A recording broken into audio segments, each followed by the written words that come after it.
Alright, what you want to do is jack it up and support the rear axle properly. By supporting it, I mean jack stands with your jack, not just your jack. Okay, so then you need to remove your rear tires, and those are 7/8. And next you want to do is come over to your caliper, and you want to remove the 2 caliper bolts. There's one here, and there's one right here. Okay, and these are 13 millimeter. The heads are 13 millimeter. And you want to remove those. Sometimes the slide pin will spin on you. So what you want to do is get yourself a small, medium crescent wrench and put it on there to hold it. Or you can use a pair of pliers, they can fit in there, okay? And then once you get them loose, what you need to do is get yourself a flat blade screwdriver. Stick it in here, right in the center of the rotor mainly. Look at go underneath the hardware and the caliper and pry it out a little bit. Okay, just like that. Wiggle it, pull it off. What you want to do is you want to look at the piston, the boot, make sure it's not torn or leaking any fluid out. If it looks good, then you're okay so far. And you want to flip it up on over the axle, and we'll push the piston in a little bit. All right, then next you want to remove is the caliper bracket, and that's an 18 millimeter. And there on the back side, there's 2 bolts for that. One here and one there. What you want to do is you want to remove those. And here the bolts are. 18 millimeter head. There's your caliper bracket. Make sure you hold on to it so it doesn't fall on the ground or land on your foot, okay? Next you want to do is remove your rotor. See if it's got any retainer bolts in it. And it does not. And see if the rotor is loose. If the rotor is not loose, spray some penetrant around, let it soak in, and then hit the base right here with a mini sledge. Give it some vibration, and the vibration will help break up the bond between the rust and the axle and the rotor. And this has parking brake shoes on the inside, and that's what's kind of holding it on the rust ridge. And I'll pull out on one side and pull on the other side. Sometimes I can't get my finger on this side. I'll try to stick a screwdriver in there like that, inside the fins. I use that to pry up against. I get my other hand on this side, pull on it, and pull on it, and pull on it, and I get the rotor off. Okay, I got the rotor off. This is what usually hangs them up, is the rust ridge. It's not too bad, but if you're gonna reuse these rotors, this is why I don't like rotors, because they rust up and they pit. And also inside here, they get all rusty and then they start flaking and makes it an unflat surface.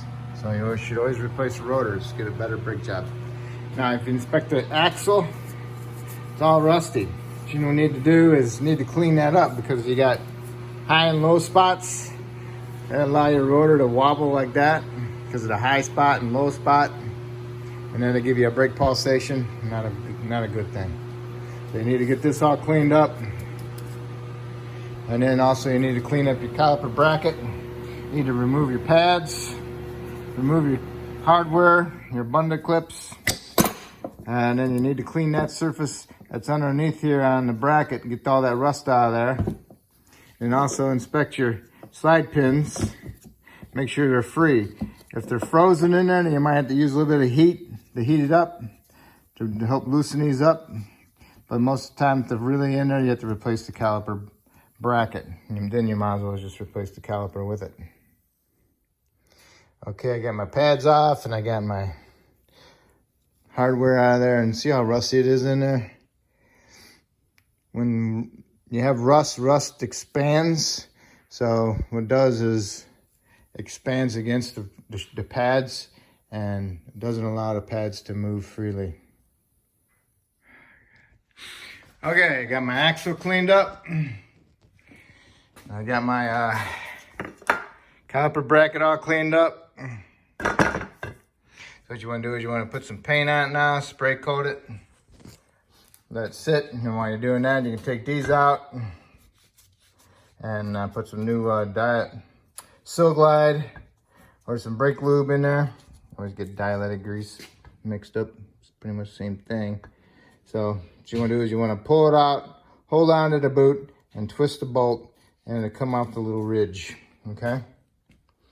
Tools that I use is a die grinder with a disc on it. I get in here like this, best I can get in there, all the way around, clean it up. Try not to remove too much metal. I know sometimes it's hard, but try not to. And then I'll go sideways and I'll work my way around using that. Same thing with this. Go in here like that on the side and work on it like that. And then I can fit this one in here like this, no problem. So most of my work is done from the side like that. Also, you gotta use a wire brush. Small one, fits right in there pretty nice. We sell different size discs. This started out as a 2-inch, but now it's a 1.5, gets all wore out. But yeah. And also, you got this one. Goes around the studs, which is pretty good. Then you can clean them up, and then you can go around and clean them up with that. Okay?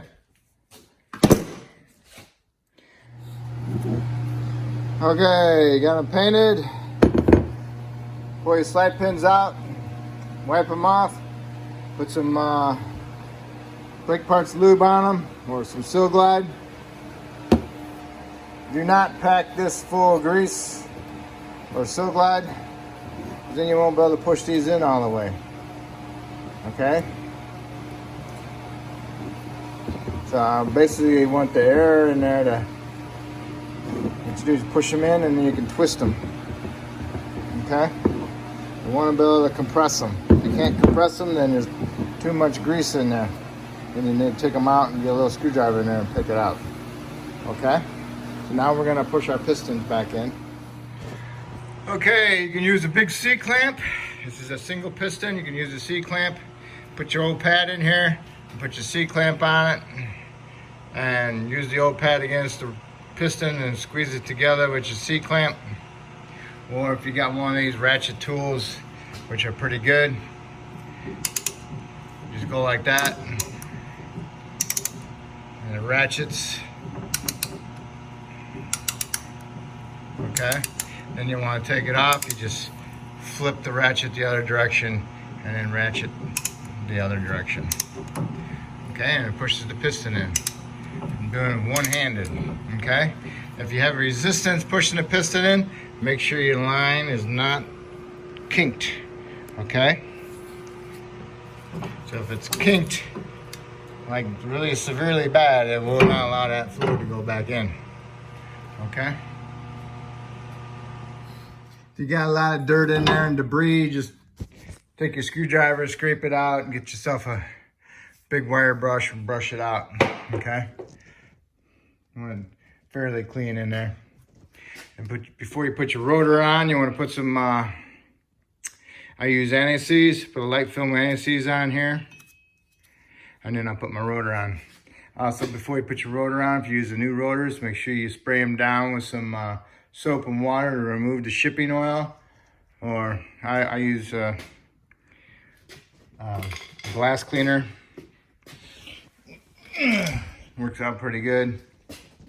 So you can use brake clean, but try not to get any brake clean on your brake pads because brake clean eats the new style brake pads. Okay, now we're gonna go and do that.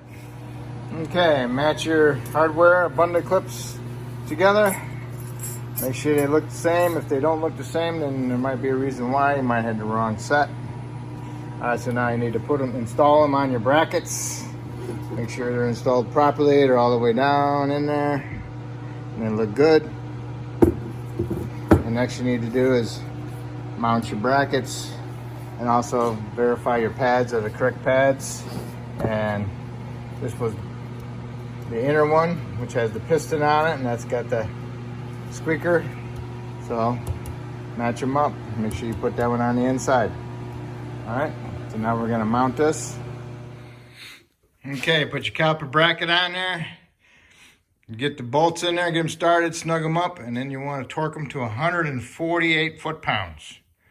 Oh boy, I would have never guessed that, but 148 foot-pounds for the caliper bracket bolts. That's the big ones with the 18 millimeter head, okay? Then you need to put your pads in there, and make sure you put your pad with the anti-squeak clip on the inside, and it's on the top. It goes towards the rotation of the rotor, okay?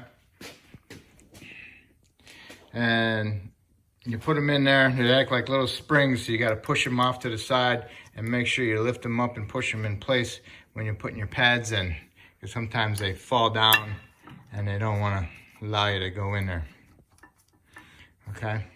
So now you got them in there, make sure they line up, and now you can put your caliper on and make sure the line is not twisted, and also make sure, if you did replace the calipers, make sure the bleeder's on the top. All right, line it in there, get it on there. You're gonna have to push your slide pins in so you can get your caliper past them. Okay. I gotta push mine in. Need two hands. Pushing the pin in. Okay, when you get them like that, you can get your bolts in there and get them started. Okay, got your caliper on there, but if you can't push the slide pins in far enough to get your caliper on, then you got too much Sil-Glide brake lube inside here, okay? So you got both bolts started by hand, get them threaded a couple threads, and then snug them up, and then you want to tighten them to 38 foot-pounds, both of them bolts, okay? And double check your line that it's not twisted, all right? And that's it.